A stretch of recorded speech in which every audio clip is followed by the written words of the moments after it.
સમગ્ર દેશની સાથે સાથે રાજકોટમાં પણ મહાશિવરાત્રિની ભવ્ય ઉજવણી કરવામાં આવી। શિવાલયોને શણગારવામાં આવ્યા તેમજ ભાવિક ભક્તજનો માટે ફરાળ પ્રસાદ, ભજન કીર્તન તેમજ મહાઆરતી જેવા અનેકવિધ ધાર્મિક કાર્યક્રમો। રાજકોટના દરેક શિવ મંદિરમાં પૂજા અર્ચના સાથે ભાવિકોની ભારે ભીડ દર્શન માટે ઉમટી પડી હતી। ફરસાણની દુકાનમાં પણ પેટીસ માટે પણ લોકોની ભારે ભીડ ઉમટી હતી। અહેવાલ ગિરિરાજસિંહ રાણા। મારું નામ દક્ષાબેન વાઘેલા છે। અમે ગુરુકૃપા સોસાયટીમાં દાડેશ્વર મહાદેવ મંદિરે 6 વર્ષથી અમે આ મહાશિવરાત્રિ અને અનેક પ્રકારના તહેવારો ઉજવીએ છીએ। અને અમારે 24 લેડીઝનું ગ્રુપ છે।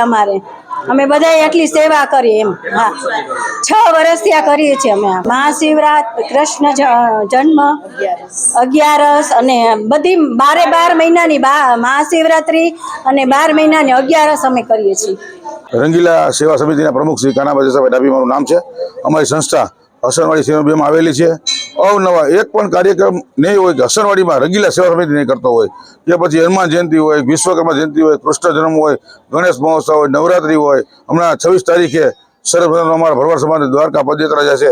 એમાં સરસ મજાની ચા ગાંઠિયાનો લગભગ અંદાજે 5000 માણસનો મહાપ્રસાદનું આયોજન કરવાના છે ખંભાળિયા રોડ ઉપર।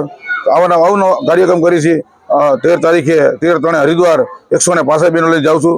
છઠ્ઠા મહિનામાં જૂન મહિનામાં ભાગવત સપ્તાહનું આયોજન, હરિદ્વારના આંગણે ગંગાના કાંઠે સપ્તાહનું પણ આયોજન કરવાના છે। આવો નવો સાથ રંગીલા સેવા સમિતિ મને મળતો રહે એવી રંગીલામાં જે પ્રાર્થના કરું છું।